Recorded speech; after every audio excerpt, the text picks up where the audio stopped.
Hey guys, welcome back to the channel. This is a story about what if Naruto is the primordial god of Shinju harem. Before I start, please support for more amazing content and do consider subscribing to my channel and share this video with your friends. This is written by heavenspen and link in the description and support writer. Let's start the video. Prologue. The true form of the Shinju. The world was about to witness its most epic battle. In one barren area near the edge of a cliff, two figures were standing on two separate stone edges. The silence that engulfed the area was as loud the roar of the mightiest animal. Not that there were any animals in the area, however. The land behind these two figures was barren, desolate and bare. The rocky plains was a result from a chakra bomb produced from the rampaging deity before these two. There were no trees, there were no animals, and if it wasn't for the two figures standing on top of 10-meter-high outcropping rocks, there would be no life. Though there was no sun for them to see each other with, but that was okay. They didn't need to see each other, only what was about to unleash its primal fury on them. The first figure on one of the rocks was wearing a white full-length haori with a black shirt, beneath which he wore a necklace which was also made up of 6 magatama. He had short, spiky pale red hair, along with eyes that had a black dot as a pupil, a purple sclera and iris with 4 rings that spread out from the pupil. He also sported a trimmed goatee. He had horns on his head that were several centimeters above the skin, along with a light-colored circle on his right palm and a dark crescent moon on his left. The katana without a guard was in a black sheath at his waist and purple cloth wrapped around the black hilt. A shakugan was in his right hand held in a firm grip, the gold rings on the staff were still. The man's eyes were set firmly in front of him, not wavering, barely blinking, unmoving. On the second rock was another man that was also following his companion's lead and staring firmly ahead with his pure white eyes. The horns on his forehead were roughly the same size as the other man on the rock beside him, if not a tad bit smaller. Wearing a white full-length haori with a high collar, much like the older sibling beside him, along with dark pants and shirt. Just visible near the sleeves of his haori, on his arms were 2 strange arm bracers, made with leather, yet there was also metal poking out beneath the sleeves. His long, waist-length, white hair that went down his back didn't hide the katana he also had sheathed at his waist, though he did nothing to hide it either. A staff similar to the other man's was also enclasped in left hand. The object of their focus could only be described as some sort of gigantic demon, a creature whose appearance looked so simple and bland yet so horrific that it would creep on one's nightmare for all eternity. The creature had 4 thick legs that held its titanic body off the ground, as each limb impacted the ground it left a crater. The 4 legs however looked more like hands than feet, while the hind legs were reminiscent of a dog's. 10 tails swung behind its body as it moved, each one having the ability to knock down mountains with ease. Both men had seen the beast do that on the way towards them. In the front of its head, looking at the 2 standing figures, was a single eye that rested above a mouth with teeth that could make a shark look like it had baby teeth in comparison. With the red sclera and iris along with 4 ripples that spread out from the dot-like pupil and the 12 tomo that were spread out along the ripples, it reminded both men of their mother's 3rd tomo eye and the Rinnegan combined. The most worrying thing about the entity before them was the intense output of raw godlike power that it seemed to exclude from its body. The power of a living, mobile force of nature, the power of a god. So, this is the true form of the Shinju? The older red-haired man remarked. It was misheard by the 2 white-clothed men, but the beast in the distance snickered, though it came out as its usual growl if only a bit more high-pitched. It appears so, brother. The white-haired man replied. We have trained so long for this. He continued, our mother dedicated her whole life to train us against this monstrosity. We shouldn't disappoint her. Hagoromo didn't respond straight away, leaving the 2 of them in silence for several seconds, only disturbed by the increasingly loud booms as the legs of the primordial entity hit the ground broke the silence. Hagoromo then turned his rippled eyes towards his brother. Hamura. Hagoromo was finding it hard to swallow as he talked. Whatever happens in this battle, know that you will always be my brother and that if I had any way to die besides the sands of time, it would be to fight by your side. As Hagoromo finished, his voice was thick with emotion as he looked towards his brother who had turned towards him, staring at him with his colorless eyes. Hamura then smiled. Same here, brother, same here. Said the younger sibling, his own voice only a whisper compared to his brother's loud declaration, yet it contained the same amount of raw emotion. Hamura said nothing back, choosing to jump up from his rock, rocketing high up into the sky and over the Shinju, its eye tracking him as he ascended. Hagoromo knew what his brother was going to do and acted accordingly. Gathering his chakra, Hagoromo thrust both of his hands diagonally upwards towards the Jbai, causing a pillar of earth to mirror his movements, shooting up like a spear towards its target. Or it would have, until a circle of its skin glowed a pale white and quickly absorbed the chakra-enhanced earth into itself. Hagoromo frowned at this, they had prepared for the possibility that the Shinju could absorb chakra, but it didn't make him like it any more than he already did, which wasn't a lot. Their arsenal was severely limited, an arsenal that mostly relied on their chakra. As the Shinju's single eye turned its gaze to him, Hagoromo was happy that his attack did its job. To act as a distraction. Even though it was focused on the small figure standing on large rock, the Jbai was still well aware of the other source of its stolen chakra descending over its head, but paid it no mind. Why should it? It was a primordial entity, a force of nature. What could two pitiful creatures that hadn't even lived a fraction of its lifetime do to him? Its question was answered when the chakra that was descending over its head impacted with the force of a mountain. Amura's chakra-infused fist struck the center of its head with enough force that it could rival an earthquake.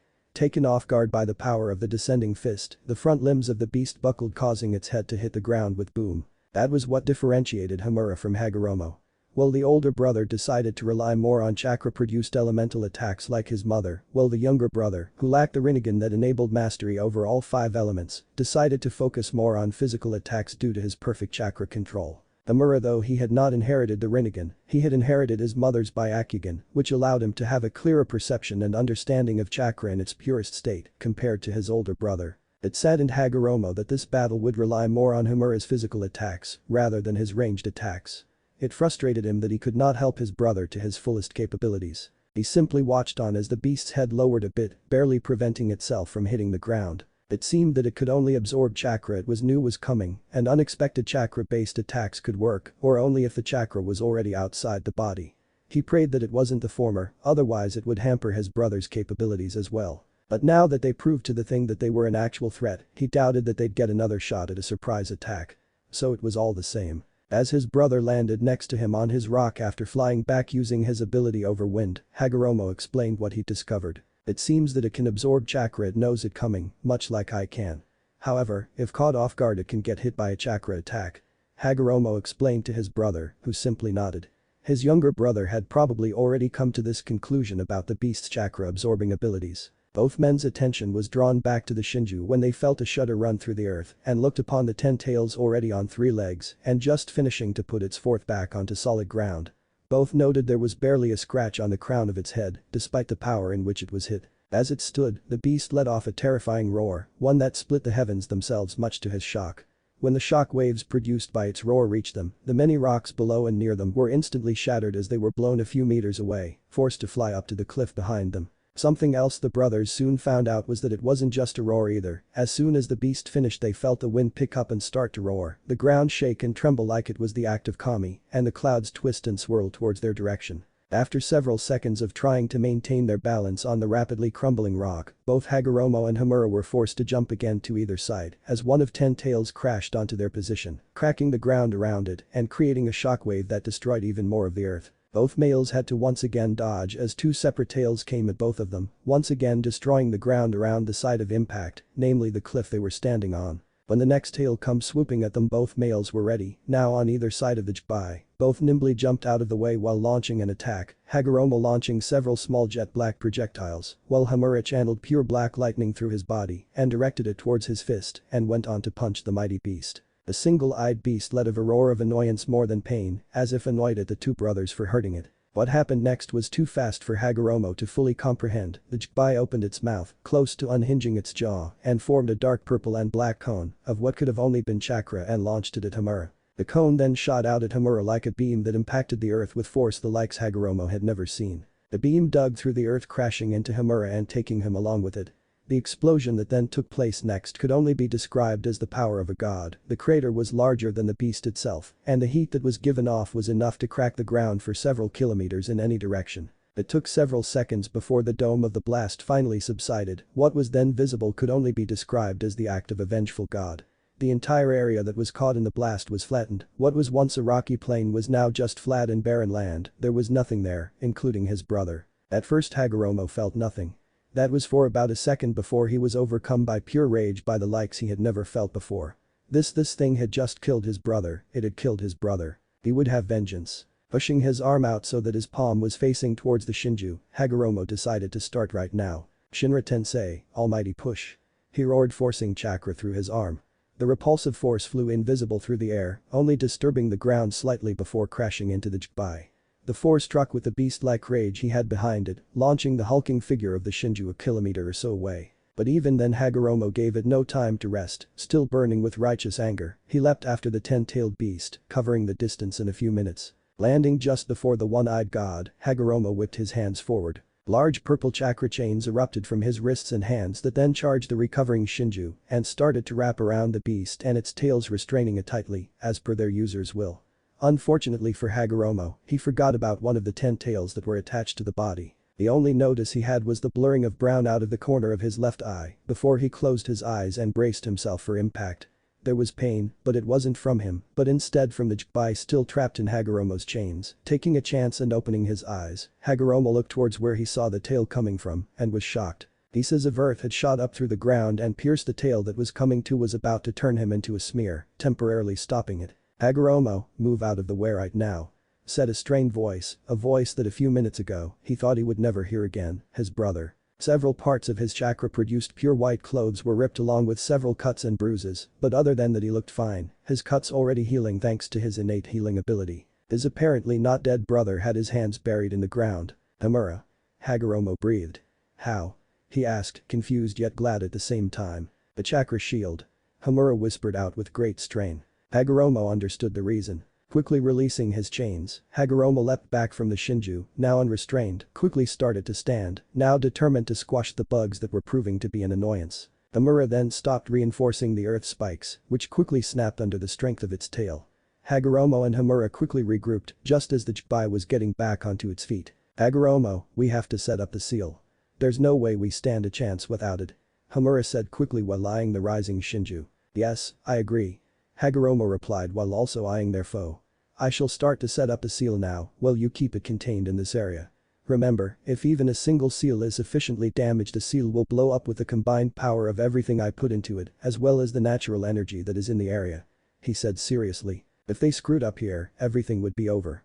Either due to a gigantic chakra-produced explosion or, if the 10-tailed beast was still present due to the seal failing, a raging smash of its tail. If the seal failed, it would not only endanger the life of both of them, but potentially the lives of every person and animal in the world. Seriously, the rampage entity before them was said to produce the planet itself from its roots. It wouldn't be ridiculous to say that the energy it used to create the planet couldn't be used to destroy it. It was also something that they couldn't set up on the spot as the seals would have to be in perfect condition, and if it was preset, the Shinju could have damaged it. Luckily for them, the seal was set to circle around the target and could be as big as the sealer, in this case Hagoromo, wanted. The downside was that the Shinju had to be kept occupied so that the Hagoromo could focus on placing the seals. This meant that Hamura had to keep the Jbai focused on him, which would be incredibly tough considering the power it wielded. But even though it would be almost impossible, it was their best shot at defeating the beast. Hamura had took off towards the 10 tails, who had by now gotten back up onto its feet and was tracking Hamura's approach with its single eye. It knew now that these two were somewhat of a threat to it, it would have to deal with them to accomplish its self-appointed mission of retrieving what was originally its chakra from that woman. It had pondered about the other human that was running away from it but quickly discarded the idea of pursuing it. It would eventually get its stolen chakra back, that it knew for certain. Hamura stopped 100 meters or so away from the brown creature. If Hagoromo wanted a distraction, he'd get one. Placing his palms out, his eyes glowed a light green as the wind in front of him quickly started to rotate in a circular motion, forming a funnel for a rapidly growing tornado. It took mere seconds before the tornado was complete, picking up dust and rocks to be sucked inside its funnel. It was his own powers over wind that was stopping him from sharing the fates of those rocks. He held the natural force of wind in his grasp, with his ripped haori blowing crazily behind him. Willing it, he launched the tornado at his foe that had been mostly ignoring the many rocks and other debris that had hit it when they became caught in the winds of the tornado. Noticing the tornado, the Shinju intended to just weather the storm like it did the rocks. It was capable of producing much more powerful tornadoes, so of course it could withstand it. Hamura flung his arms up into the air, his eyes turning dirt brown and calling forth the earth to do his bidding. It rose in front of him like a tsunami, soaring into the sky and matched the Shinju in height. The beast was still shrugging the tornado off with ease, but it had just noticed the wave-like attack of earth. Said wave of earth quickly charged forward and crashed into the behemoth, causing it to crumble under the weight and force of the rock. However, Hamura knew that his earth attack would not do anything to truly hurt the creature, it would simply heal after all. None of their earlier attacks had even left a mark on the beast. However, he acted when the opportunity presented itself. He focused on the ground around the 10 tails, wanting to try and restrain the beast. He knew that restraining it for as long as possible would be the best option for both him and Hagoromo, as any small bit of flying debris could disrupt the ceiling or Hagoromo. Keeping it restrained for the longest possible time is the smartest thing to do in this situation. The 10-tailed creature struggled to move from under the gigantic slab of earth, roaring out its frustration, before suddenly it went slack. Amura was immediately on guard, there was no way that it would give up, so that only meant that it was planning something or using an ability of some sort. Hamura inwardly prayed it wasn't the ability to fly, the seal wouldn't work on a flying target. He sighed out, mentally thanking some unknown deity, when his trapped foe didn't take off from the ground, but instead started to spawn much smaller versions of itself that were able to slip through spaces in between the broken pieces of earth. The clones varied in size and shape, yet they all had the same intimidating features, not to mention they were all rapidly charging towards his position. He inwardly cursed, of all the things the damn abilities it had to be minions. Hagoromo was more specialized in dealing with multiple targets. Hopefully Hagoromo wasn't too focused in finishing the seal. Hagoromo? Hamura shouted behind him, using chakra to enhance his voice to shout the distance between them. Minions. Several kilometers away riding seals on the bare earth, Hagoromo heard his brother's voice and turned to look in his direction and instantly noticed what the problem was. Hundreds and hundreds of what looked like miniature 10-tails, just without the tails. Hagoromo inwardly cursed, this would make his job that much harder, but at least they could bring in some help, and though he was reluctant to admit it, he thanked that they were more focused on his brother than him. In a grand boisterous gesture, Hagoromo quickly focused his chakra into his hand and had formed 2 extra arms completely comprised of white chakra.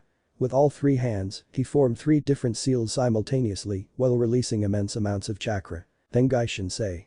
Heavenly obstacle quaking star. There was a delayed reaction, but he soon looked up as the dark cloud suddenly split apart, only to reveal a massive meteorite directly above the minion spawns. It was definitely time to get the hell out of here. The huge meteor had impacted and promptly squatted the hundreds of minion spawns, while also creating a huge shock wave of wind and smoke, blowing him away. The beast, however, protected by the debris of Earth, was unaffected by the shock wave and had taken advantage of its captor's loss of focus on its earthly prison. Taking advantage of that one moment of weakness to start slamming its multiple tails against the weakened bars, draining their strength further.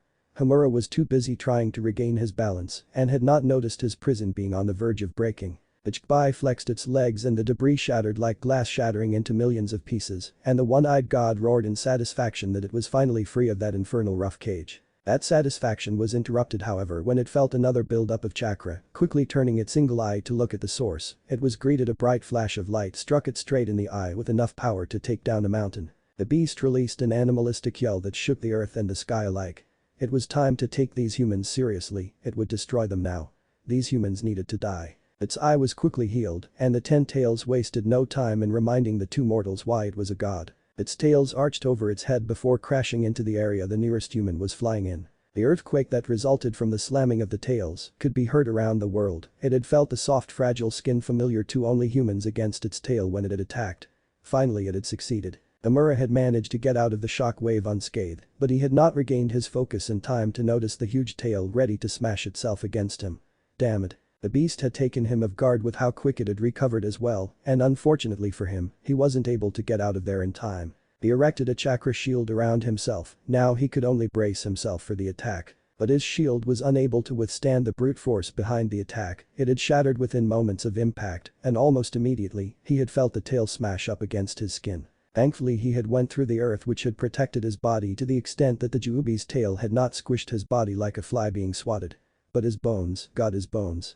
He could feel several ribs and other bones in his limbs break under the pressure of its attack. If it wasn't from the vitality, endurance and enhanced body gained from his Otsutsuki lineage, he would have died right there. Now, his body was healing his barely visible body. Though he prayed the Juubi wouldn't actively search for him. His healing factor wouldn't be able to recover him in time if the Juubi decided to capitalize on its advantage. Unlike last time however, his prayers were ignored when he felt the behemoth above him gather chakra in front of its mouth, chakra in amounts more bigger and denser than he had ever felt before. Damn it. It was forming into a ball, but what really made Hamura worry was that the chakra that was being used to form the ball was quite literally ripping up the ground in the process, to the extent that the pierced earth revealed his battered body. Where was Hagoromo? Did he get blown away by the shock wave from earlier? Above him, he glanced upon the fearsome beast with visible fear on his face. He could see the beast's one eye twitch in a similar fashion to someone else's eye if they were also smiling. Suddenly he heard a loud yell from his brother. Hamura. He could feel his brother's chakra signature close in on them. But it was too late, the beast would finish its attack before his brother would arrive, much less stop the condensed super-powered attack above him. Quickly deciding on what he had to do, Hamura used an element that was easily one of the more complicated ones. Placing his hands out in front of him, slightly cupped, Homura focused on gathering chakra quickly as he knew he needed to fire before the Shinju did.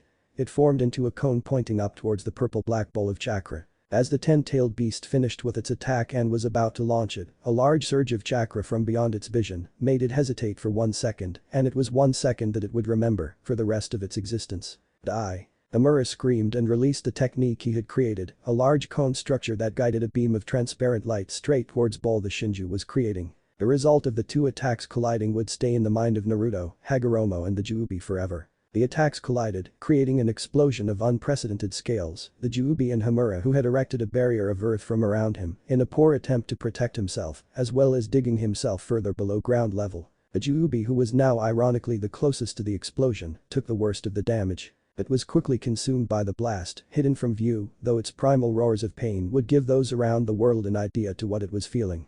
Homura, though he was now 100 meters below ground level, had also been caught by the explosion. He had once again created a sphere around him completely made of chakra, reinforcing it with everything he had before the blast would eradicate his already battered body. The few minions that had survived were quickly destroyed from the power of the blast. Hagoromo got knocked back a few feet from the force of the explosion, his distance from the explosion reducing due to the force of the shockwave, but the blast had done the damage. It had knocked him out temporarily. When Homura first opened his eyes, all he saw was a bright light, quickly blinking. He was relieved that the brightness started to recede before completely disappearing, and he was greeted by the clouded sky. To his amazement, a crater of a few hundred kilometers had formed around him. He had barely survived. He wanted to stand up but he couldn't. He wanted to see why, but when he glanced down to his body he became horrified. He had lost the bottom half of his body. The realization hit him as the pain came back to him. It was so excruciatingly painful.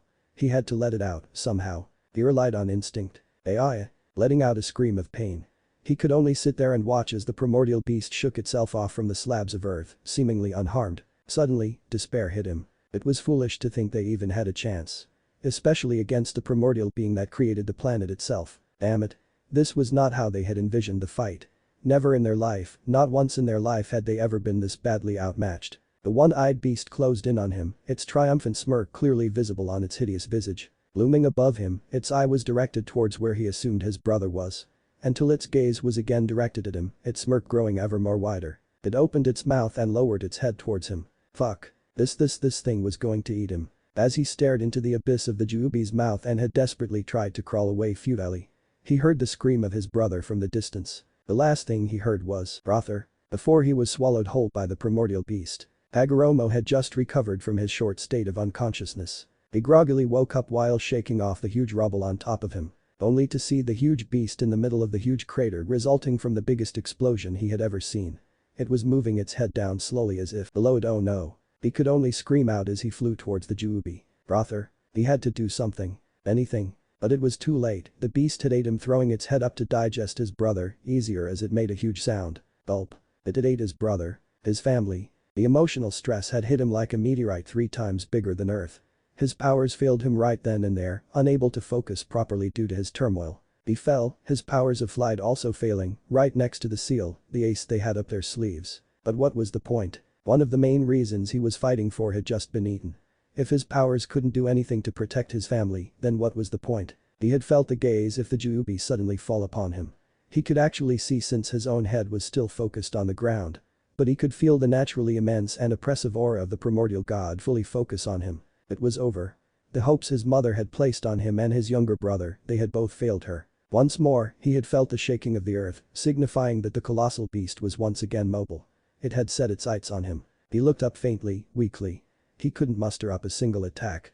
No matter how much he wanted to avenge his brother, the fresh death of Homura stung him. Deep down, subconsciously, he knew his depression far exceeded his desire for vengeance. In this state, he couldn't do anything to defend himself. But suddenly, he could no longer feel the frequent shaking of the earth. He heard the roar, though it sounded more like a scream of pain. The Juubi was in pain right now. It had never felt like this before. The literally gut-wrenching pain was excruciating. That half-dead human it ate before. That insect must have been the problem. It tried to focus internally on the location of the human in the middle of its body. It needed to eliminate this problem once and for all. That other human that looked so similar to the one it ate, the Juubi didn't even consider it a threat.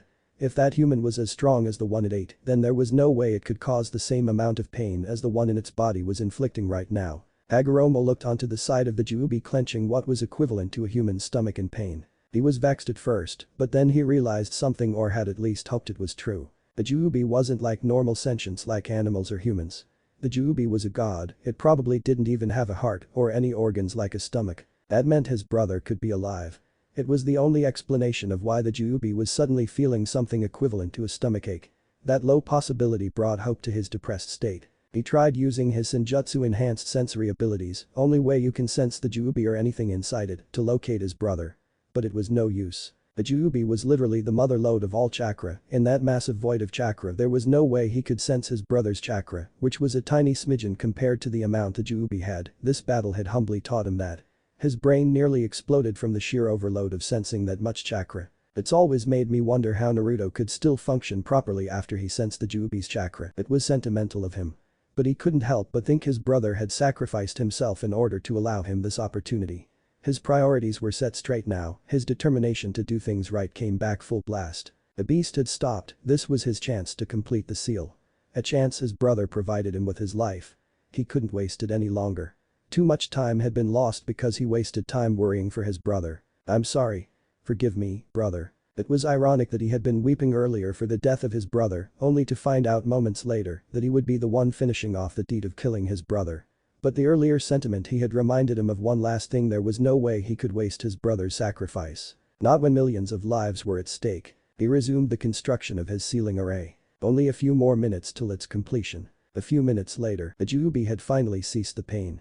The infernal insect it had just ate finally silenced. Now it could focus in the other human. It looked forward only to see the human writing something strange on the ground. The scribblings looked harmless, but something inside told it that those scribbling were dangerous. That human had to be stopped. But it was too late. Hagoromo had just finished the sealing array. It was time to finish this. Slamming his left palm onto the ground, he focused chakra onto the first seal of the array. The rest of the sealing symbols started moving through the ground as they combined and imprinted themselves onto the center of his palm. Focusing more chakra, the black ink of the combined seal glowed white with his chakra. He directed his palm towards the incoming beast and shot out several huge chains, originating from the seals themselves. They stabbed themselves onto the Juubi's skin, but seeing as it was so hard, his chains may as well have been sticking onto the Juubi's skin instead. But that was alright, as long as the chains combined with the intended effects of the seal made contact with its target, the seals would still trigger itself nonetheless. He could feel the chains absorbing, pulling, on the chakra of the Juubi at a tremendous pace, quickened by the seals themselves. The Juubi could feel its chakra being stolen from it once again. Only this time, a more significant amount was being taken. Already it could feel itself reverting to its weaker form. It had to do something to stop this. Hagoromo felt the Juubi's withering lessen in force. Less. Then, miraculously, it stopped. He couldn't feel any chakra from the behemoth before him. Weird, that was way too fast.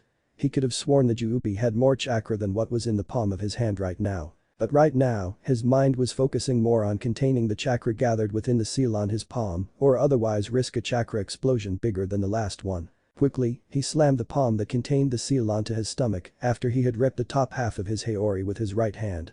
An intricate circular seal appeared around his belly. The divine chakra gathered within his palm quickly transferred to the seal on his stomach. Success. He looked onto the former beast in front of him in order to confirm that the Juubi was no longer there. No longer was there a four-legged beast of destruction, because in its place was a wrinkly dry husk. It lacked the 10 tails. Replaced by several wood-like spikes growing out of its back. It lacked the true original Rinnegan pattern. Its eye was replaced by 9 slits. It lacked the overwhelming aura that he had associated with the Juubi. He had done it. The Juubi would no longer be a threat to the lives of this planet. But he was snapped out of his daze when overwhelming pain came from his chest. He clutched his stomach in a futile attempt to block out the pain. A warm feeling was rising out of its chest which gathered in his mouth. On instinct, he spat it out. It was blood. Once more that feeling came as he gurgled out more blood. He fell to his knees as both his hands supported his body, preventing his face from hitting the ground. Temporarily ignoring the pain in favor of finding out the source of the pain. He looked at his left hand and chest, both which had started feeling weird. He was shocked when he gazed upon stone. His hand and stomach had turned into stone. What was this phenomenon? Was it the Juubi? This was not what they were expecting. Was the Juubi's chakra harmful to their body? It couldn't be because of this sheer amount. The seal had protected his body from exploding due to that, and he was pretty sure the seals were functioning properly. So what was it? Was this pain due to that divine, otherworldly quality he and his brother had sensed from the primordial god at the start? He had to exact the next plan in haste. Damn it. It was too soon for the humans to receive this gift. But he had to do it now, lest he wanted to turn into stone. Which he didn't. Quickly, before his whole body turned into stone, he formed a blue and red flame on his right and left hand respectively. He brought both flames together to form a purple-black sphere. He cried out, "Nanbutsu Sozo." Creation of all things. Before the purple sphere scattered in many different directions, reaching every corner and cranny of the planet. But he had underestimated both the quality and quantity of the Jubi's chakra. Even after he had spread the Jubi's chakra around the world, more than 90% of it was still inside the seal on his stomach. He and his brother had underestimated the Jubi far too much. He didn't think he would have to resort to this plan. He was hoping that it would stop at where he spread chakra around the world.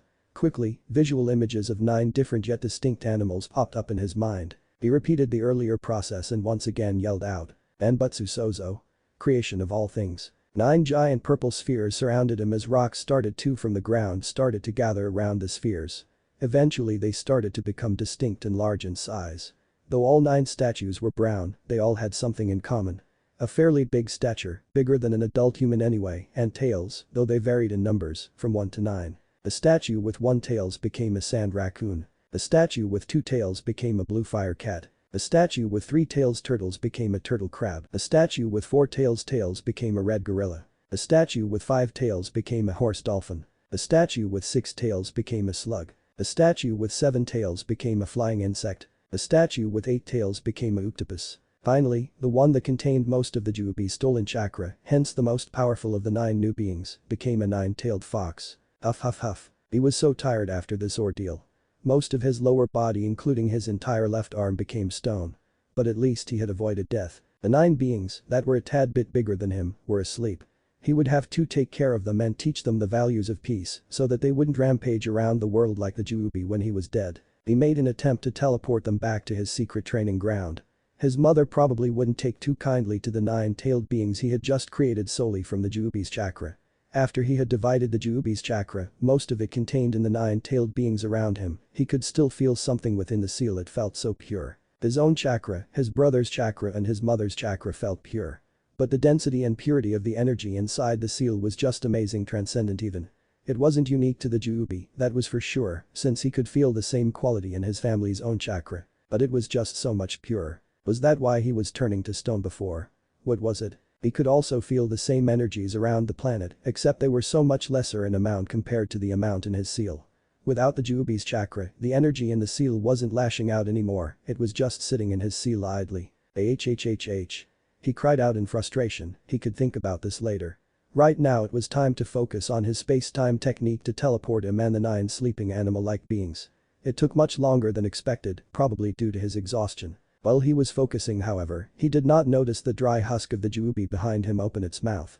But what was most peculiar was what was inside it. 2 eyes peered out from inside the husk's mouth. 2 wide eyes stared solely at Hagoromo, who was blissfully unaware of what was happening behind him. Hagoromo was still focusing, nearly pinpointing the location of his secret training ground with his chakra. Until steering pain once again hit him from his stomach. He looked down. A soft pure white hand was sticking out of his stomach. A hand similar to his own. But where the hand was sticking out of was what he was most concerned about, it was sticking out of the seal. He could feel a pull on the energies inside it. His seal was breached. He tried using chakra to protect the energies inside his seal from being taken, but it was a mistake on his part. His chakra was now also being taken from him slowly, excruciatingly slowly. He felt so much weaker already. Slowly, he looked behind him and what he saw shocked him to the very core. It was his brother. Alive. But that meant his brother's hand was what pierced his stomach. His brother was the one killing him. Impossible, there was no way. Off Kafamura. The accusation obvious from his tone. The person that looked like his younger brother, he refused to admit his brother would try to kill him, didn't respond immediately. It took a few seconds, but the white-haired person smiled ominously as he spoke in his brother's voice, except it was more deeper than his brother's soft voice. "No, I'm not your brother." The feelings were mixed with relief that it wasn't his brother that was doing this and dread that something else was possessing his brother's body, the only conclusion that made sense in his situation. But what? What was possessing Hamura? He's still kind of in denial that someone is possessing Hamura, which is preventing him from making obvious conclusions. "You can call me Naruto, the Shinju incarnate." He was now filled with dread at the implications. He, too like his brother, had failed the world. The avatar of destruction was still here. He had failed. Chapter 2. I'll be your family. You can call me Naruto, the Shinju incarnate. Impossible. But his denial just seemed to amuse the Shinju incarnate. Dude, I'm a god, anything is possible for me. His joking tone, however, did nothing to get rid of Hagoromo's denial. Then what was that other form? Oh, that colossal form from earlier was my primal state. You can thank your mother for that. His mother? Sure, his mother told both him and Homura that she stole the fruit in order to stop the ongoing wars, but how does that relate to the Shinju reverting to its primal form instead of this one for their battle? Oh, you want an explanation? Sure, why not? Just let me do this and pretend we're chummy while I explain to you my story. Naruto pulled his hand from the man's belly. Hagoromo weakly fell to the floor after being deprived of most of his chakra, something that was with him ever since birth, so the lack of it may have exhausted the Otsutsuki beyond measure. This state is my true one, I'm just using your brother's body as a substitute since I can't revert to my true form inside that husk behind me without my full power. After your mother stole the chakra fruit from me, something that took a lot of effort to grow, thank you very much, my chakra wasn't dense as usual. So I was forced to use my weaker berserk form where I substitute quantity over quality in my attacks. During the duration of our fight, I had just enough time to restore my chakra, which I then started transferring over to your brother once I saw that seal of yours so that I could be the host of his body. But how did you sneak up on me? I should have been able to still sense your presence as long as you still had chakra. Ahahahahaha. He cracked himself up. What this human had just said was hilarious yet so offensive at the same time. You? Being able to sense my divine chakra? Hahaha. Oh, you humans are funny. He was wheezing so hard right now. Please, just because you have my chakra you think you're hot shit now? Pathetic. My primal form is a lot weaker than my real form. Even now with half my chakra levels, I'm far stronger than what that 10-tailed form of mine is capable of. Even with half my chakra, in humanoid form the chakra inside my body becomes so condensed that I could literally destroy that meteorite you summoned earlier with one finger. In my humanoid form, my chakra becomes so pure and dense that your mortal brain would literally explode from sheer sensory overload, thus your mind subconsciously prevents you from detecting any energy sources that would provide such an extreme reaction. One cannot detect a presence on a higher dimension, boy. He concluded with a condescending tone, for a human to think that they could do anything after having just a tiny and corrupted bit of his chakra, much less beat him, was pitiful. But the seal should have taken all of your chakra. But deep down he knew he was wrong, he just knew that the process of stealing the Juubi's chakra was far quicker than expected. He should have made sure. You know, I'm trying to make a point here with all these insults about humans. I'd expect someone wielding my chakra to catch on. A human, no matter how powerful they may be, cannot contain my chakra even with the assistance of that seal. The nature energy present in my chakra is in its purest state, free from human corruption. No human unless their bodies have the same flesh as my real body can use it without dying eventually. Hagoromo held a look of shock. Please, there were many Otsutsukas who used seals before you. Though they didn't have chakra, meaning they didn't have much success, there were few breakthroughs when the seals used the nature energy gathered in the atmosphere. Nature energy, the Shinju incarnate said it again. What was that? Just because the Otsutsuki brothers can use Senjutsu doesn't mean they know what it's called. The powers they have were, after all, were stolen from the Shinju, so they can only use powers on an instinctual level. The FFFT, that look of stupidity present in every human. All you humans are the same, first chance of gaining or using power you take without a second glance, without taking the time to full understand those powers. Naruto despised this human before him. This Hagoromo, he knew the man's name from digging into this Homura's memories, as well as the location of Kagaya Otsutsuki's home, was arrogant. When his hand came into contact with the man's body, he used 2 of the 6 paths of the Rinnegan to take back his chakra and steal the life force present in Hagoromo's body, as well as scanning through most of the dying man's memories. Hagoromo Otsutsuki was like any other human, worse even. The man was arrogant and worst of all naive, blinded to the truth of human nature due to believing in his own powers. He was so arrogant that he thought he could teach every human to achieve peace in 1.5 centuries at most. Humans were incapable of achieving peace, no matter how small, humans will always conflict with each other. Unless every human had the same traits, same interests, same ideals and the same habits and a drone-like mental state, it was impossible to gain peace, simply because it was impossible for interests between humans to stay the same forever through natural means. What are you going to do now?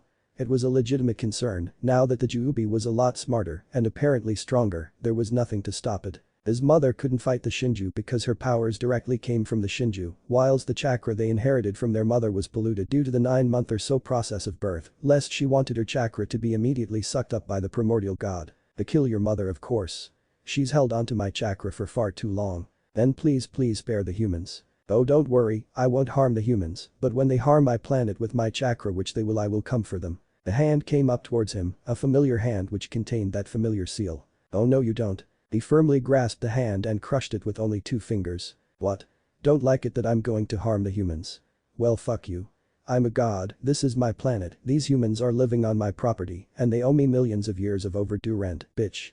So go deal with it in limbo. With that, he tore apart Hagoromo's chest and clutched the man's heart. Forcibly opening all the man's Tenketsu chakra points, he drained the rest of the man's chakra and life force, effectively killing him. He whispered one last thing in the dying man's ear. Oh, and you know what's funny?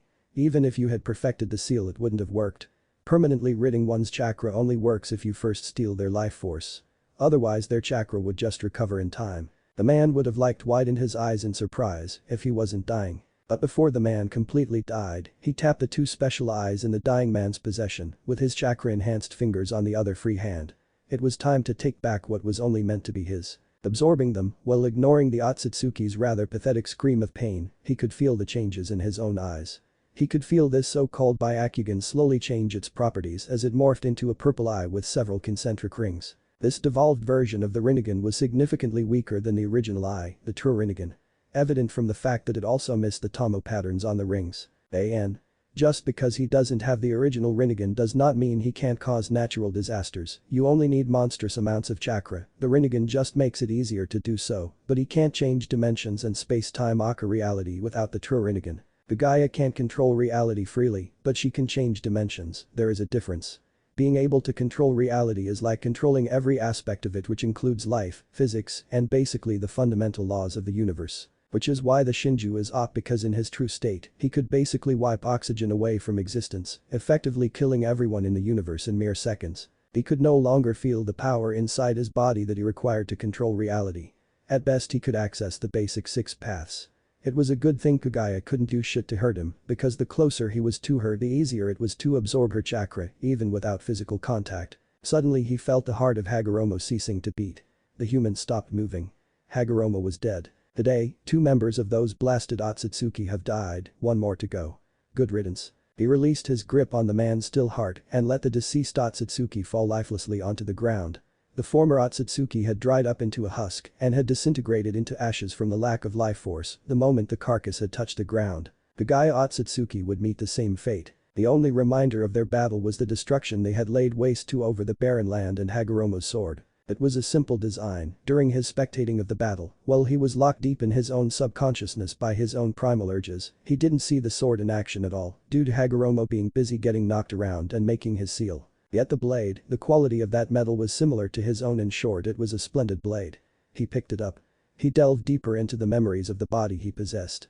Amongst the memories of the Otsutsuki brothers' childhood and their many mock battles in preparation for his oncoming. Suddenly the name of this sword in his grasp came to him, newfound knowledge obtained by Homura's memories, the sword of Kusanagi. A fine name indeed for a human sword. It would make a fine addition to his collection of weaponry right alongside his favorite, the sword of Totsuka. The sword of Totsuka won't be an ethereal jar with a liquid inside as the blade. Just imagine it as the Kurakara from Blue Exorcist, except it glows white with Naruto's chakra instead of blue every time. The sword of Totsuka in this fic won't be able to trap anything it pierces, way too hacks. Instead it'll act like Samehada where the amount of chakra it steals from its foes is equivalent to how much chakra Naruto puts into the blade upon its activation unsheathing. He was about to teleport to the location of the biggest chakra signature he could feel aside from the 9 technically newborns next to him. Hold on a minute. He glanced over towards the 9-tailed animals. That Hagoromo bastard created these 9 from purely his chakra and a bit of earth. Shouldn't he take it back? He was considering it, but as he walked closer, the peaceful look on their sleeping faces combined with the familiar chakra signature emanating from their bodies, aka his chakra signature, made him feel warm in his metaphorical heart. They looked so innocent, so childlike, so adorable. It was kind of disturbing how giddy he was getting. But it just felt right. Besides, wasn't it wrong to rob these 9 children of their lives before they could even experience it? Granted, they weren't mortal due to being completely comprised of his chakra, but nonetheless they could have lives. Besides, he didn't really need their chakra. In time the chakra that was forcefully stolen from him would restore itself. Normally all his chakra would restore itself in a matter of mere seconds due to his infinite life force, but having it forcefully ripped from his body slowed the healing process, so it would take a while longer than usual. Despite that they had chakra stolen from him, they weren't the ones who wanted it. Granted, the humans were in a similar situation in which they received their chakra without consent, so he wouldn't attack them immediately, but all restraints were off once they caught on that chakra could be used for war. This, he bet, would happen in less than 10 years max. But these 9 before him, they had the potential to be different from the humans. The humans were foolish by nature, so there really was no point teaching them like Hagoromo would have tried to do were he still alive. But these 9 could rise above human nature, they weren't human themselves. Without the inhibitions of human expectations and conduct, he could willingly teach them to be like himself. He was a lone being, too powerful, too transcendent to have a companion that would stick together with him until the end of time, which was never. It would be nice to have someone there for him, and now he was looking at 9 beings that could do that very same thing. He could, in all intents and purposes, be their older sibling, a sibling to guide them through the difficulties of life, a sibling to protect these 9 from human greed and prejudice. Right then and there, he made a decision, one that he made surprisingly quickly yet at the same time would be the most important of his eternal life. He patted the fox with 9 tails and spoke softly. "I'll be your family." Still in a trance, with a far-off look in his eye, he didn't notice that all 9 newborns somehow heard his declaration and smiled, while rustling, in their sleep as they enjoyed the newfound comfort in their dream state. Gagaya could wait, he had to teleport them to a safe and sealed location, so that there was no chance of a human chancing upon them and using them for their greedy lust for power. 9 white chakra hands sprouted from his body as each hand clutched one of the 9-tailed beings. He seriously had to give them names, being was not a fitting substitute. In the next moment, all 10 of them had vanished in a white blur. He had teleported everyone to a safe place, one that was recently safeguarded by seals as well as dragons. Well, they were here for a long time now actually. They were the second beings to ever exist, right after his unknown origins of birth. They had loyally served him and had guarded his resting place. That's right, this was the place that used to host the Shinju in all its glory, as well as the habitat of the dragons. He had awarded them, willingly, with chakra after so many years of loyal service, and for generations, both old and young dragons respected him. Though they had lifespans reaching up to thousands of years, they were not immortal, despite the atmosphere of this place being the most saturated with nature energy. Nature energy can extend one's life force, even more so than Ryuchi Cave or Mount Myaboku. This place he and the dragons had coined it as the Island of Origin. The first landmark to ever exist alongside him and the dragons. It was full of taller than average trees, mountains, which were favored housing spots for dragons, and caves. The island was huge and was split into 4 sections, each forming a circular ring around the center, similar to the Rinnegan pattern. The outer portion was the sandy area with water extending outwards almost endlessly to a normal eye, but that was an illusion produced by yours truly, aided by his mastery over space-time. The third area was the forest area, and the second area was a series of mountains surrounding the center, the innermost area. The spaces between the mountains hosted rivers and waterfalls which focused into 4 points.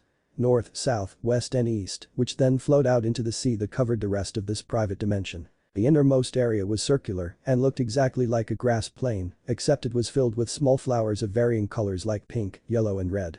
There was a noticeable area in the middle which was rather flat. That flat area was where he used to rest in his Shinju mode. Yep. This would be a good place to raise the 9-tailed newborns.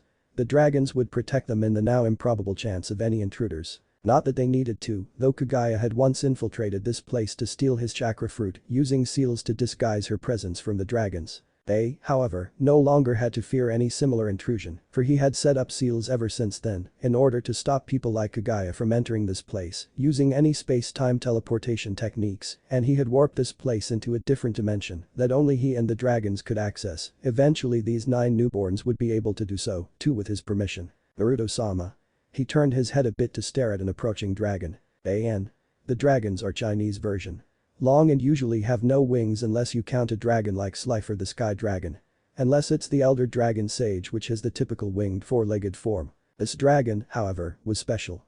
It was the Elder Dragon Sage, Bahamut. Bahamut was the first dragon to ever exist and had a unique build in which he had wings and had 4 legs, the front 2 could act as arms. His chest and scales were more tough than most dragons since it was so much thicker. Despite normal dragons having a lifespan of a few thousand years, Bahamut has lived alongside him ever since the creation of the planet. Even now, after having millions of years, Bahamut was still young and in his prime. Bahamut had a lifespan so long that it was the closest thing to immortality in his books. Bahamut, can you look after them for me? I have to take back something that belongs to me.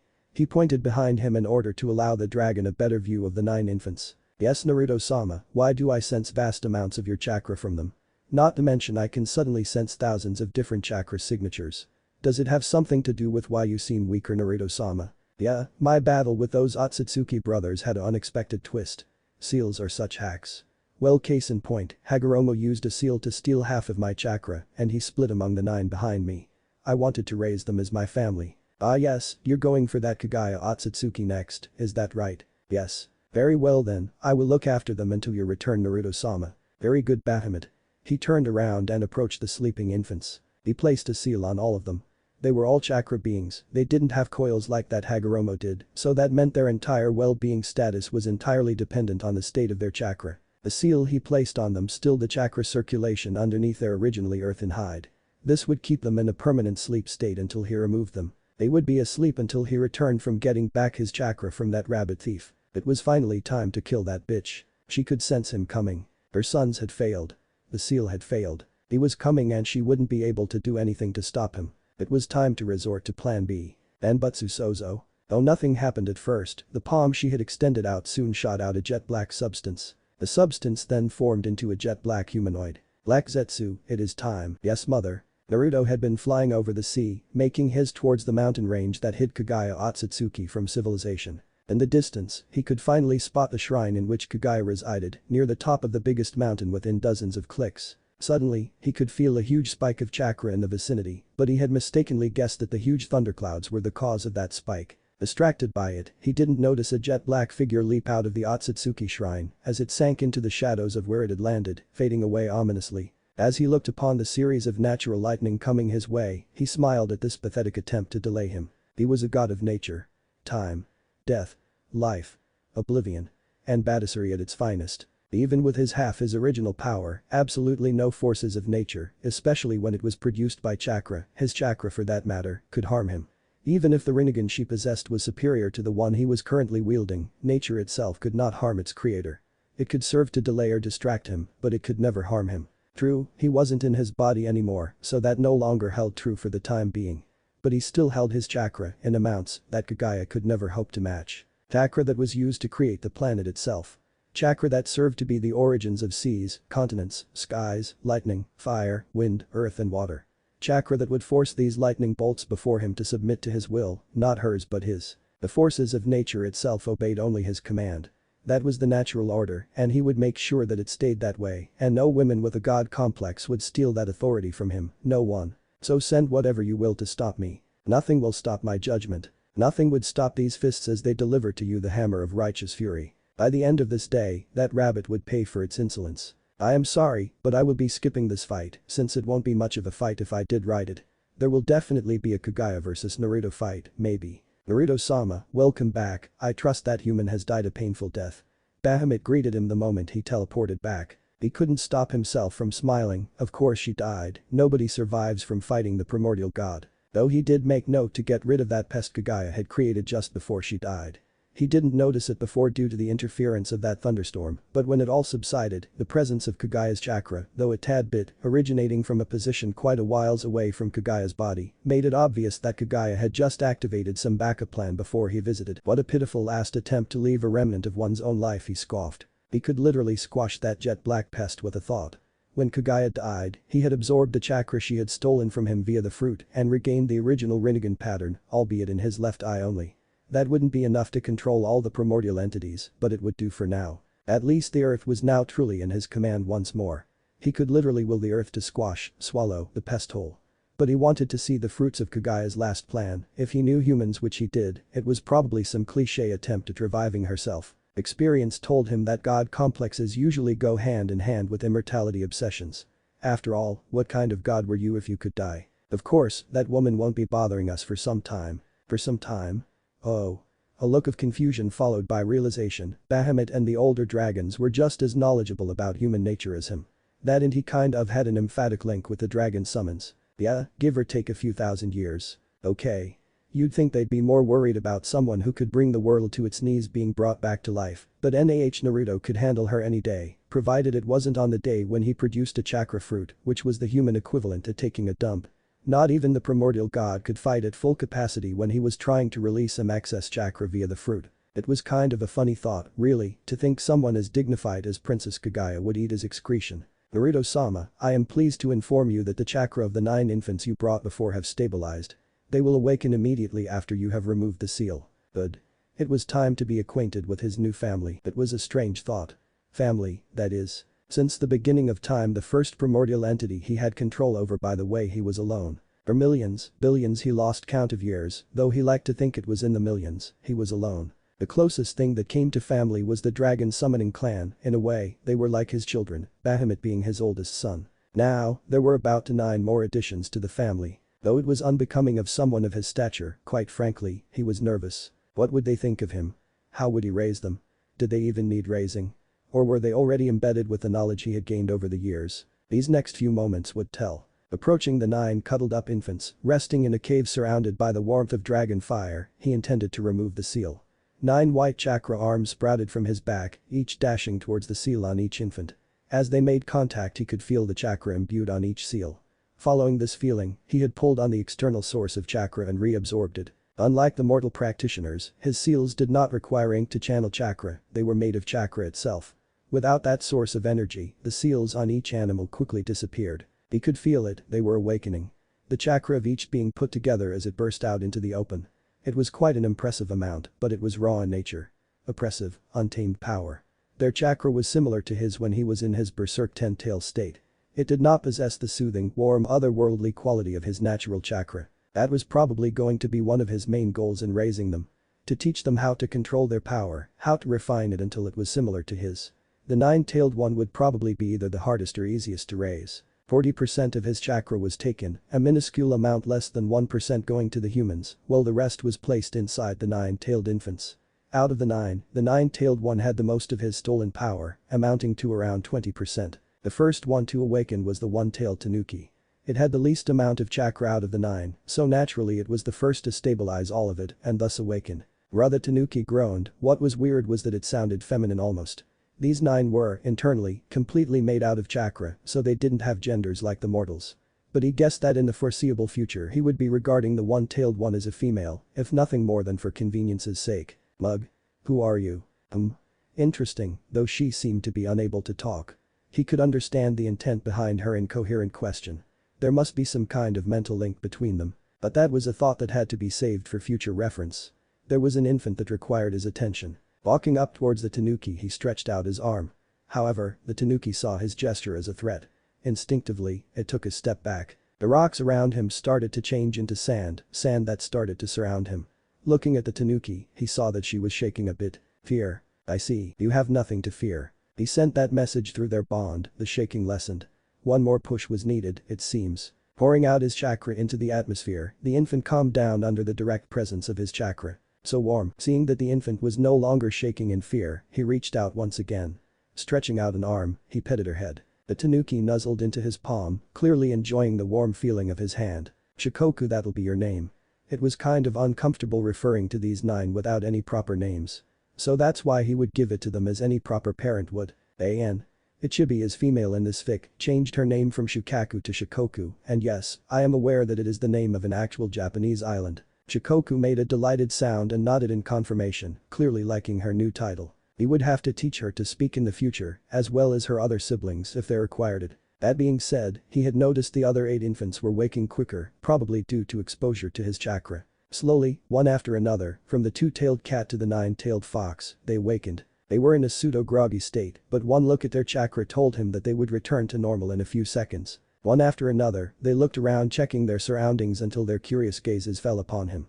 He could only smile at them as he spoke to them, for the first time, warmly. Welcome to the family, my beloved children. An. Their relationship, at first, will be like a father and child.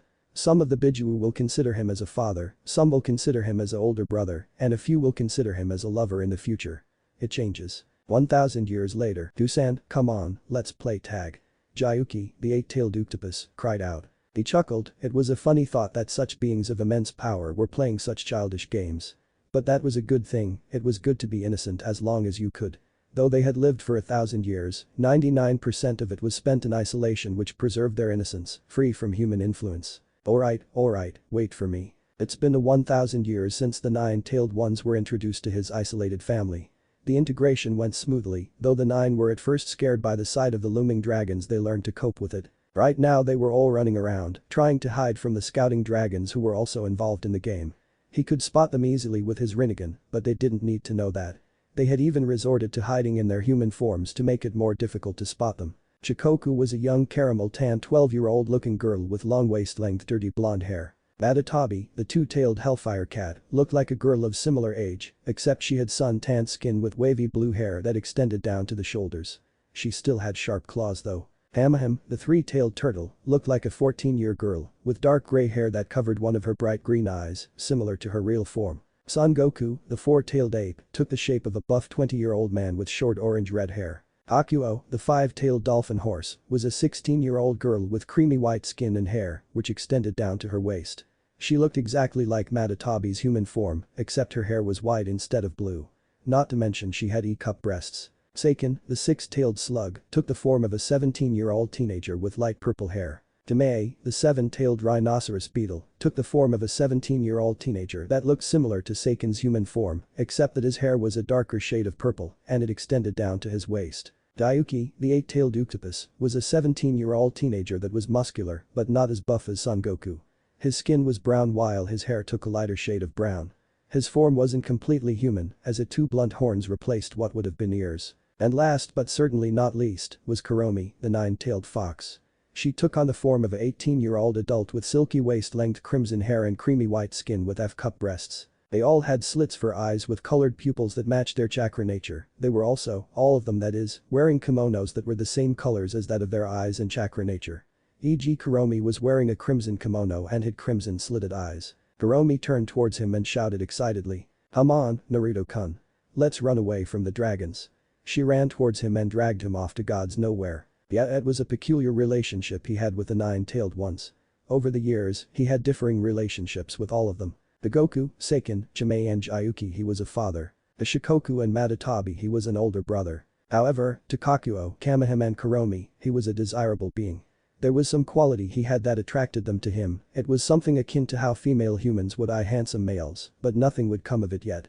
That feeling of attraction was also present in Shikoku and Matatabi, but not nearly as strong, so he chalked up to affection instead of love. He had started developing these feelings after he had taken them to visit the human world. One day they were curious of what laid outside, and so they had asked him if they could visit the outside world.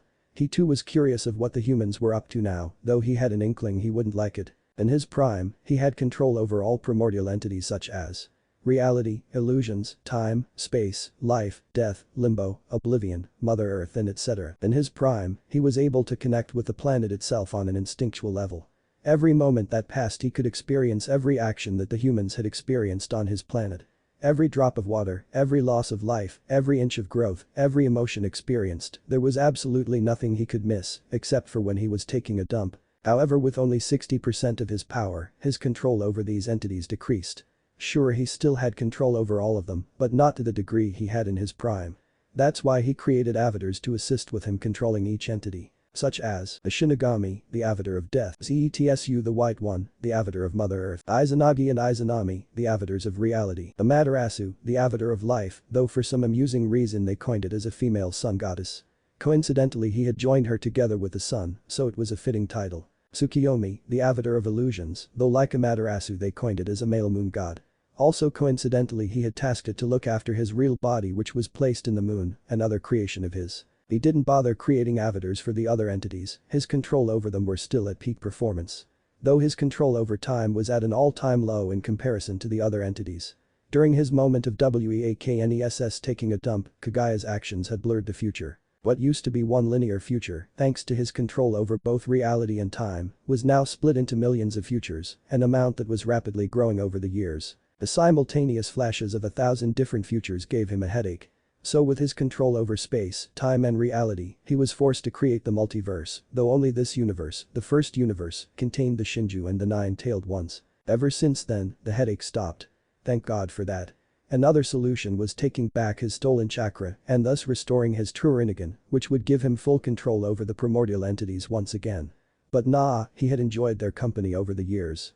He wouldn't be at 100% power for quite some time. Right now, his real body, the huge carcass sealed in the moon, had retained most of its chakra back and was now at 80% power. But going back to them, combined the avatars looked after the outside world for him. Though he could no longer scan the entire planet, he could still detect a few huge bits and pieces around the world, not to mention he could still detect all his chakra, despite it being tainted by the humans over the years. He definitely didn't like the frequent spikes and conversions of chakra around the supercontinent, which would later be coined as the elemental nations. There were only a few explanations to these chakra spikes, and none of them were pleasant. Together with the nine-tailed ones, they had journeyed to the supercontinent. They did not like what they saw, despite the new experiences they had gained from it. There was a fucking war. Oh, it wasn't the war that had bothered him. The bratty humans could do whatever the hell they wanted to in their free time, but his chakra was used as the weapons, his fucking chakra. He had one last thing to say before he went batshit crazy on the participants of the war. Nobody uses my chakra as they fucking please.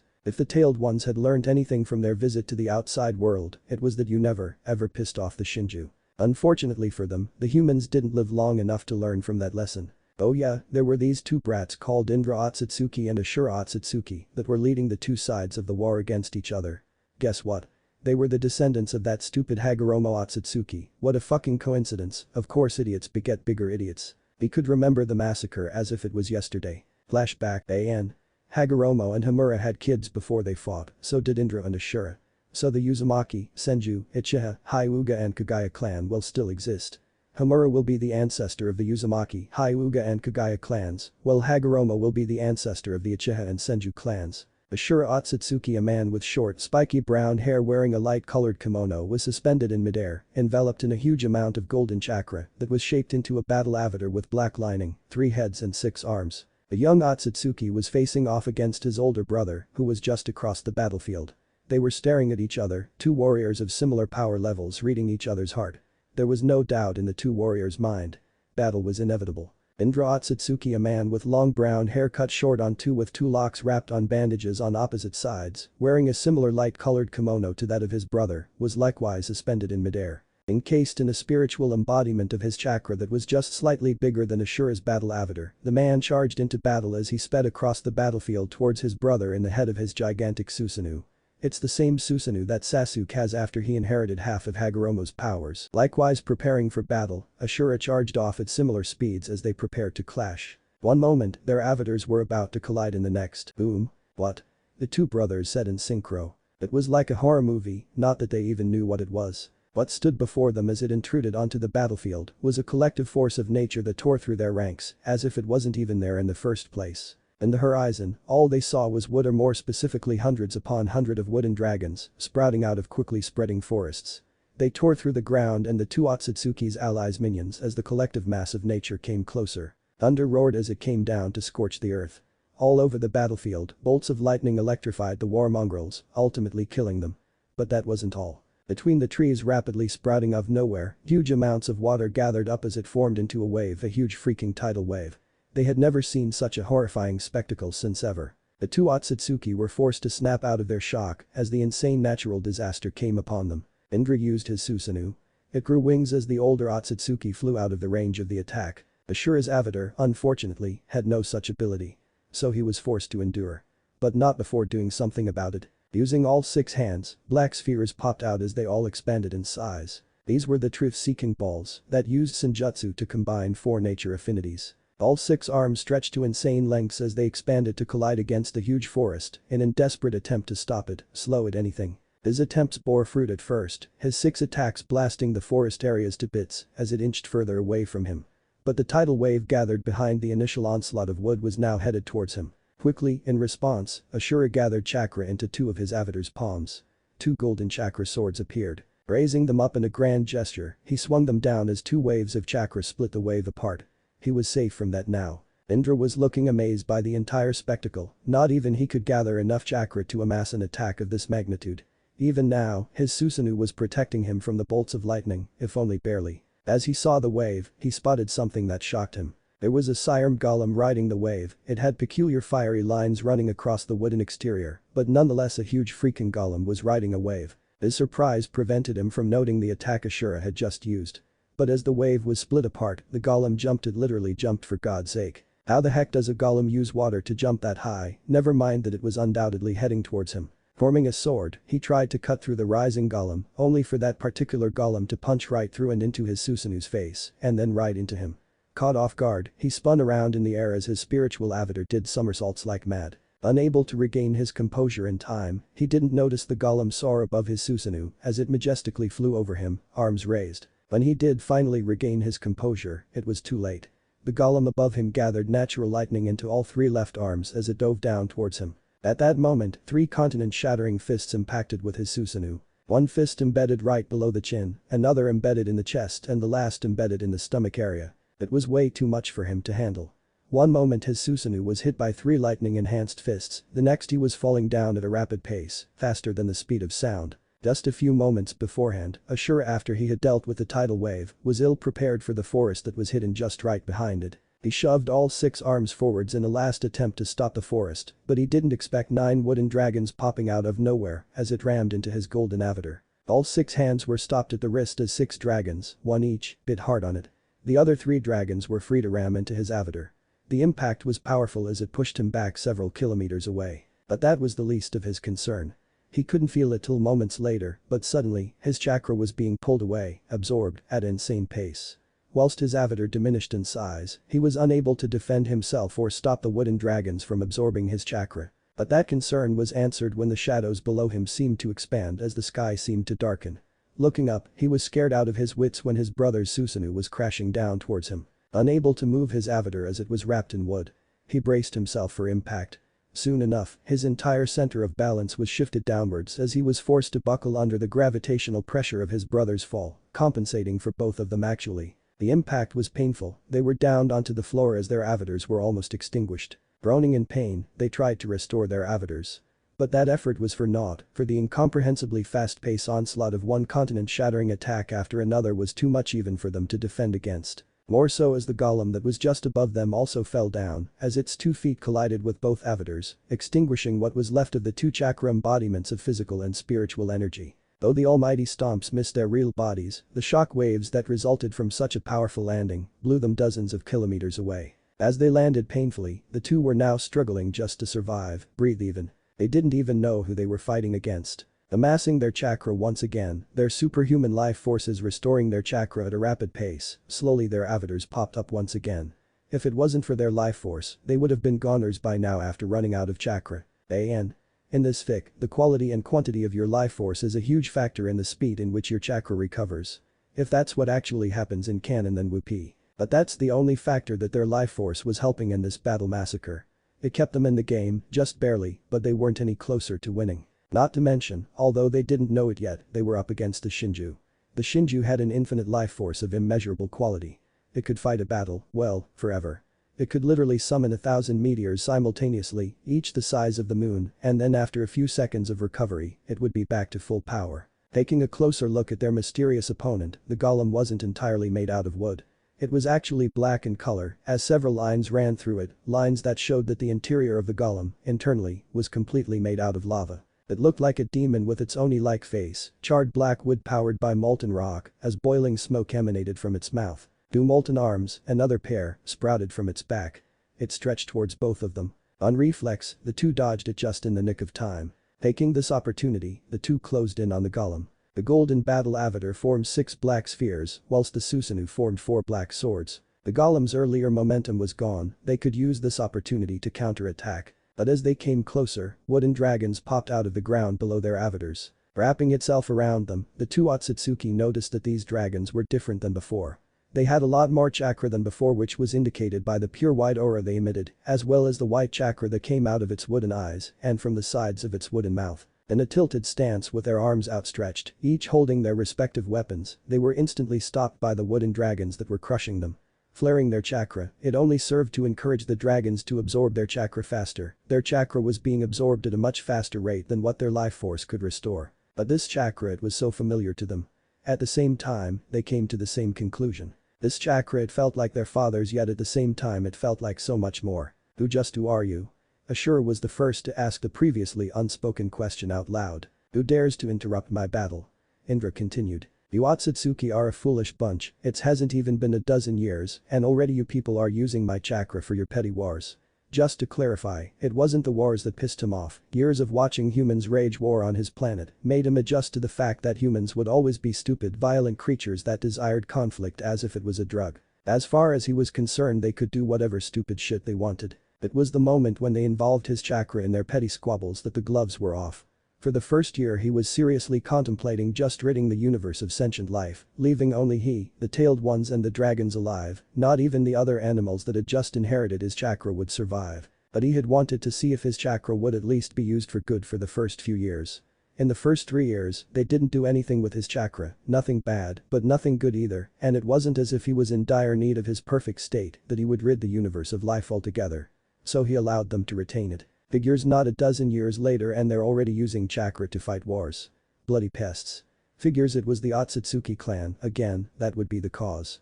Contrary to popular and later on future belief, the Otsutsuki were bloody stupid people. The 2 last pure-blooded Otsutsuki would die, it was a fact, on this day they would die. That being said, they were shocked by the all too familiar voice. Though it was a tad bit different, they had heard it for most of their youth. Uncle Himura. Bingo. On top of the golem, the air became distorted as a white figure whirled into existence. Standing on top of the body was a Shinju-possessed Himura Otsutsuki, not that they knew it yet. "It can't be, we thought you died along with father in the battle against 10 Tails." Indra cried out in shock. "Of course not, after all, I was the one who killed your father." He didn't elaborate that their uncle was already dead and that the Shinju was possessing the man's body, but he wasn't lying either when he said that he was the one who killed Hagoromo. He closed his eyes and opened it dramatically, revealing a pair of Rinnegan. They gasped in horror and shock. Obviously they had understood what he was implying, he had killed their father and took his Rinnegan. "You blood traitor." Indra roared furiously. His Sharingan whirling, spinning rapidly out of control. Says the one who was just fighting against his own brother. "You do take after me, after all." Naruto had just noticed the peculiar red eyes. It strangely looked like the Rinnegan, except it only covered the pupils and was a more weaker, corrupted version. Did it have the same capabilities as his Rinnegan though? Trapped by the wooden dragons, the Susanoo started to distort, twirling towards a single point. This technique, so that the jutsu has some control over space-time after all. He recognized it almost immediately. It was Kamui. Distorting himself, Indra vanished into thin air as he slowly appeared overhead. The teleportation time was slow, so Naruto concluded that Indra was still either an amateur or this was activated instinctively, resulting from his Taijutsu responding to his rage. The look of fury that quickly turned to shock and then back to fury was not missed by him. Indra was clearly surprised by this new teleportation technique, but he didn't allow his surprise to get the better of him. Forming a thread of rings, each containing 3 Magatama, Indra threw them all at his golem. It was a pitiful spiritual attack, he didn't even attempt to dodge it, instead he just stood there and took it all. After the smoke cleared, Indra was pissed to see that his traitorous uncle was still alive.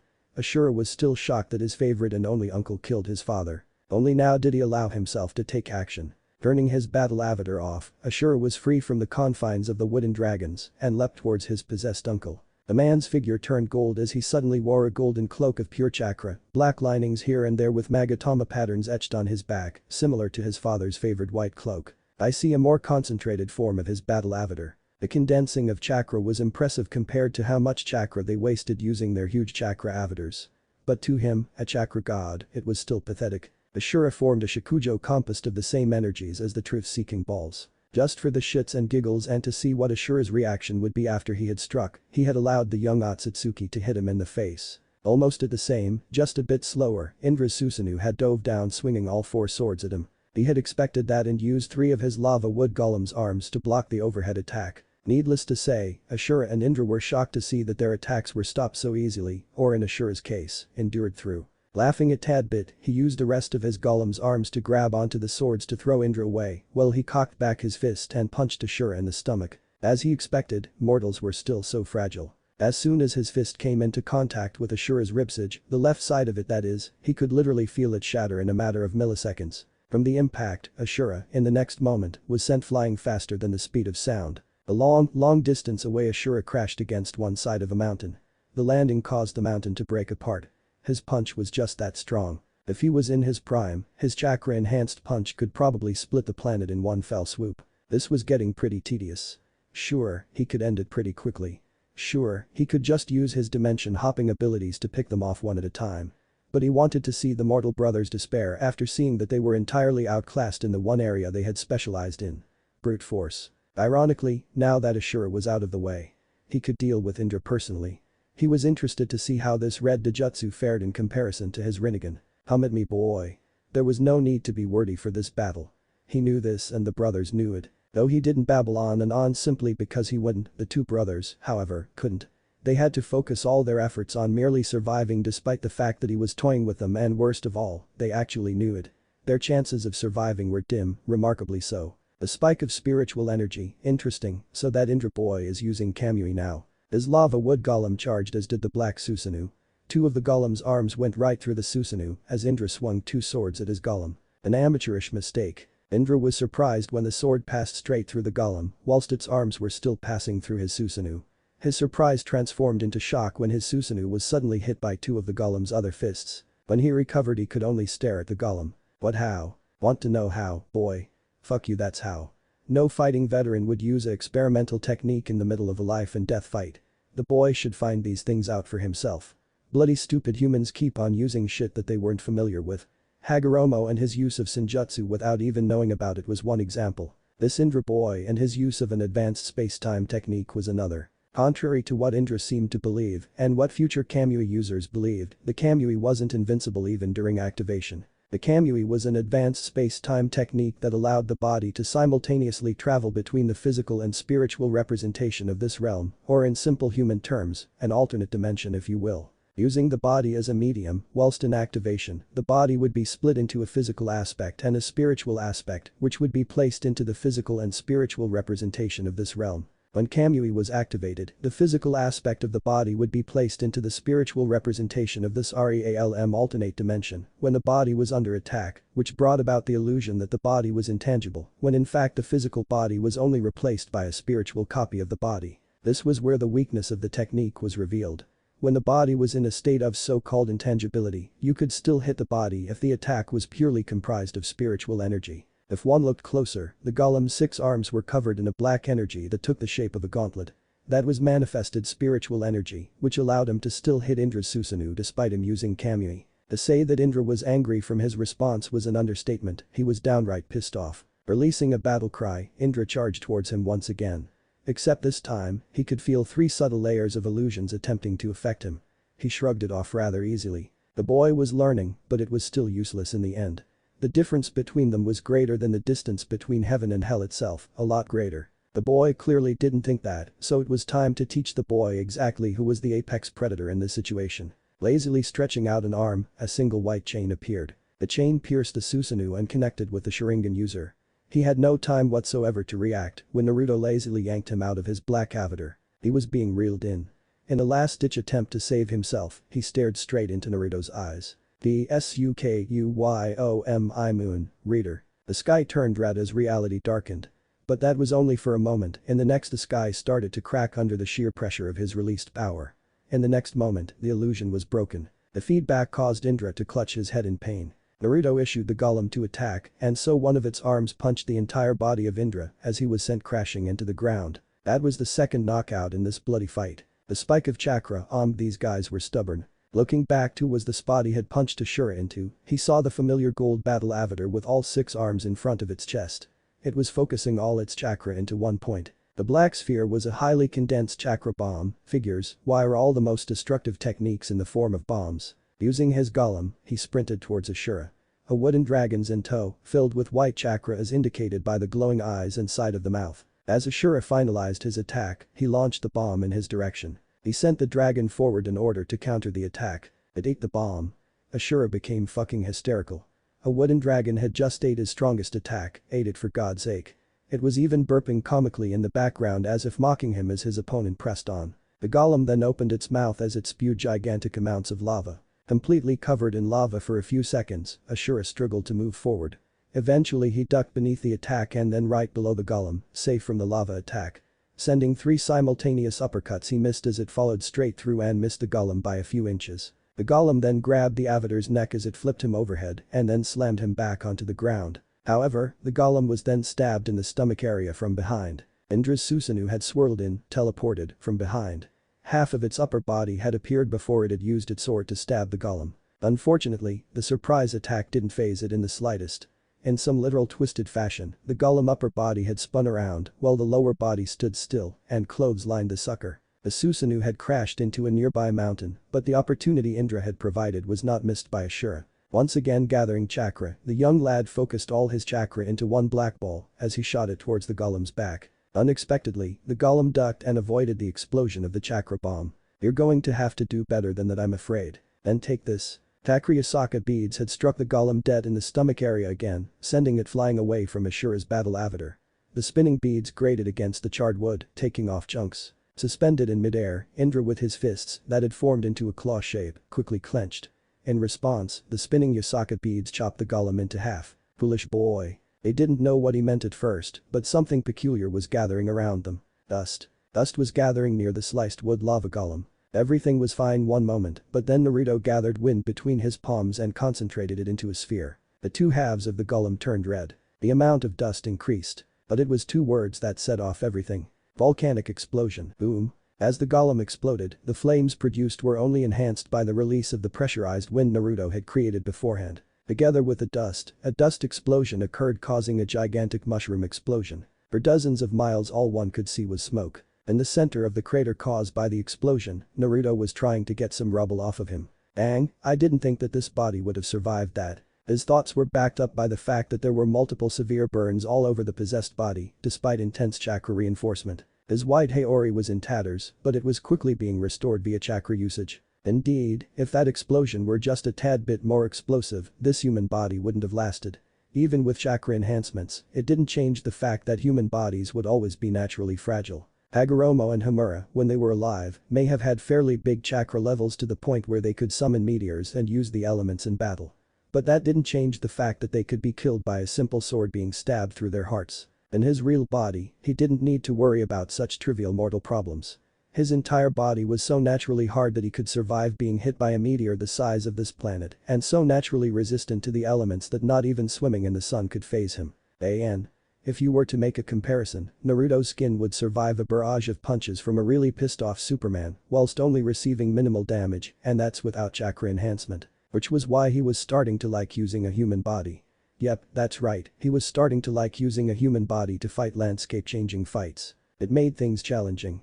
Whereas his body could finish any human opponent off with a flick of the fingers, this body was harder to move, it was way too fragile, it was mortal and extremely vulnerable. In this body, he didn't have his infinite life force and an abundant amount of chakra anymore.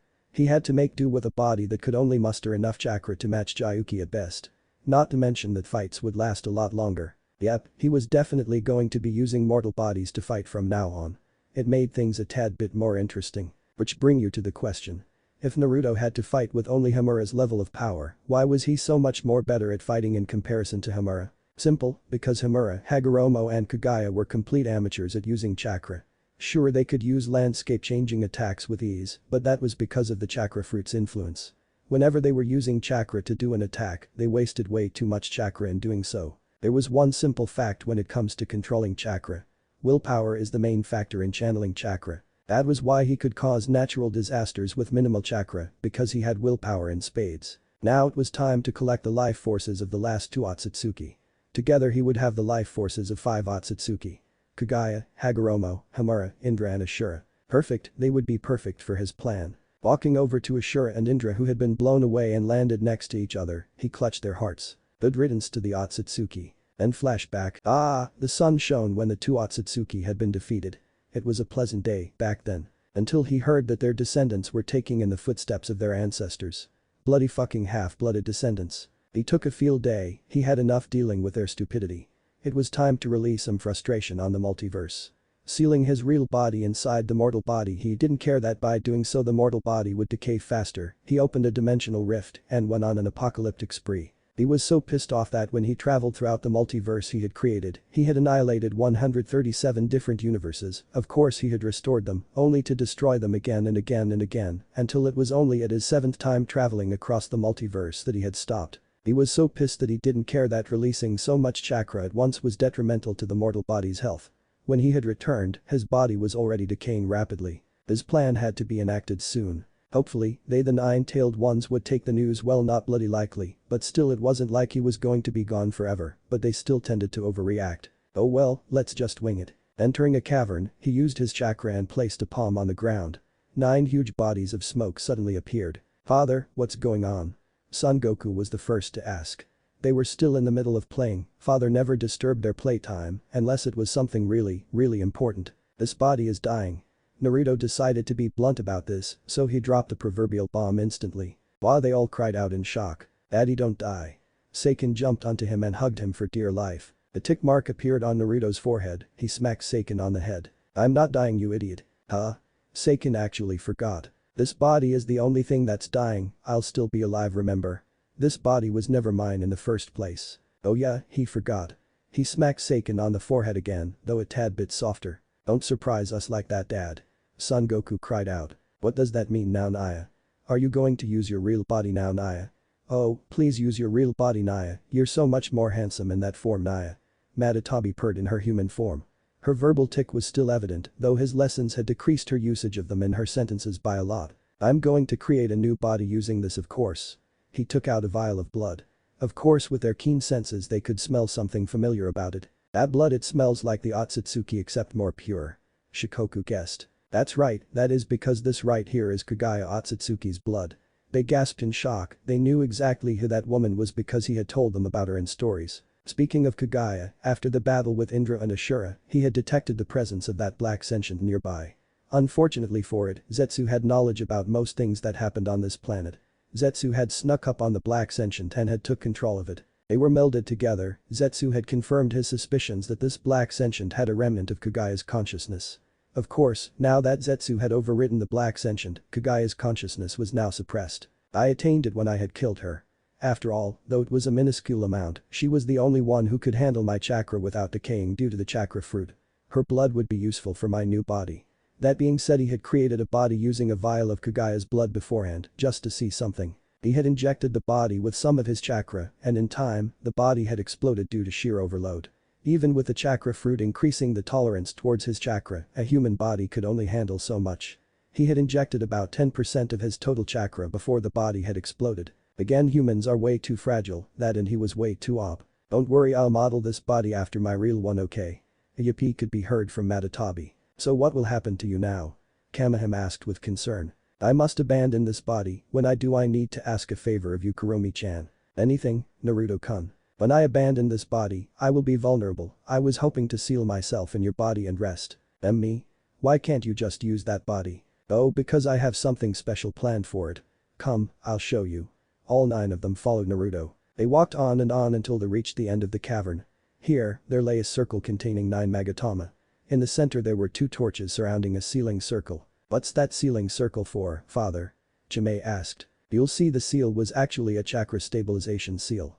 If anyone was placed under a genjutsu or their chakra was being toyed around with, then this seal would prevent that. True to its name, it stabilized the flow of chakra, which meant if one was wearing it, all their techniques would be flawless. It also helped in containing chakra within the body, which was how he got to 30% before the previous body exploded. Creating 2 separate orbs of energy in each hand, one blue and the other red, he then joined it together with Kagaya's blood. In several seconds, a small seed had appeared, it had several chakra signatures, but what was most prominent was the Mokuton chakra. Now, one last step. Placing the seed in the center of the sealing circle. He meditated. Eventually, 4 different sources of chakra came out of his body. There was a golden spirit, a black spirit and 2 white spirits. These sources of energy had taken shape into the people that had formerly possessed it. But that was merely a visual representation, he had completely deconstructed the residual consciousness that had resided within their life force. Now these 4 energy sources were merely life forces that had formerly belonged to powerful people, nothing more, nothing less. Is that or those the life forces of those Otsutsuki people you killed? Kuromi asked. Yep, the powers they formerly possessed will be the foundations for my temporary body. Why can't you just take some flesh off your real body and use that as the skin for your new body? That's because I'll be way too op, I want to make things more challenging. I don't really get it. Don't worry, when you spend several thousand years watching how weak the humans are, you'll understand. Okay. Slowly the life forces of the 4 Otsutsuki were absorbed by the seed. The chakra the seed possessed grew exponentially until the amount matched Ashura Otsutsuki's. Again, maybe the seed was a bit too op even for the humans. He couldn't help but sigh. There's not as much chakra as I thought there would be. Kuromi commented. That's because the seed hasn't fully matured yet. Which is why this seed will be stored inside a human. What? All of them yelled at the same time. I will hypnotize one of Himura Otsutsuki's descendants, preferably the Uzumaki, since they inherited the man's chakra, into eating the seed.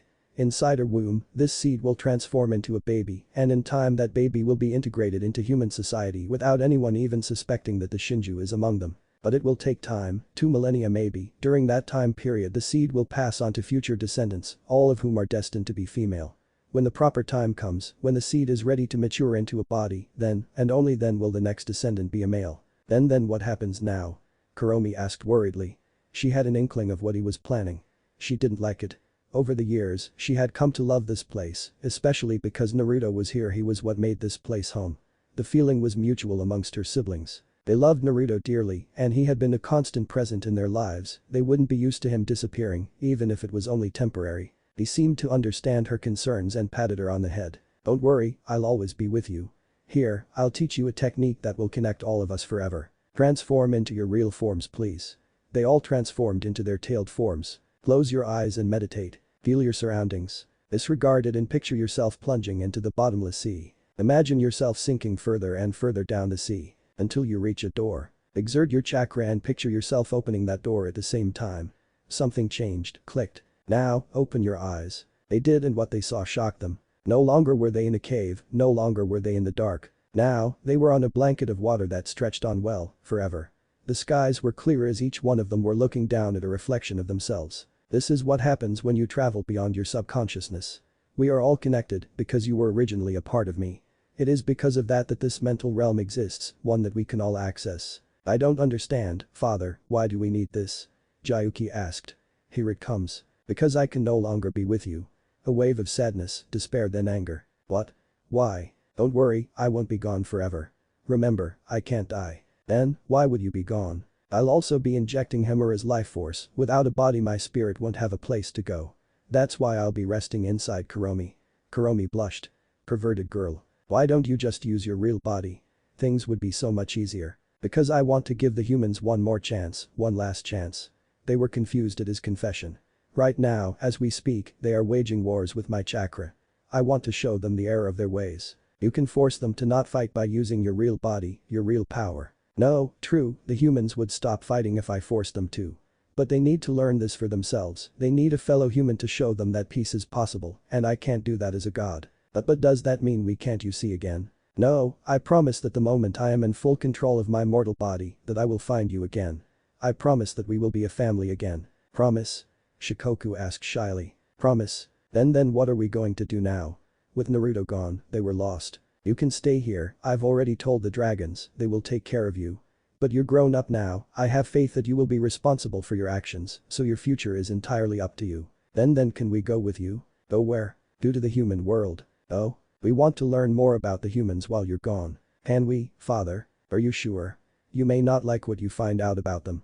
Maybe this was a good thing, over the years they were striving to be like the humans, maybe during this time period they would finally see the truth. The humans are greedy by nature.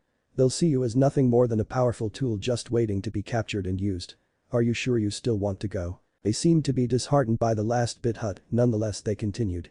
Don't worry, we'll still go. Then promise me you'll be careful. The chances were extremely that a human could match them in power. Even Shikoku, the weakest of them, who only had about 0.5% of his chakra, was still stronger than all the humans from what he could sense. What if Naruto is the primordial god of Shinju harem? Thanks for watching my video till the end. If you enjoy this content, then do consider subscribing to my channel and leave a like if you guys need the next part, comment down, and thanks for watching the video and see you guys in the next video.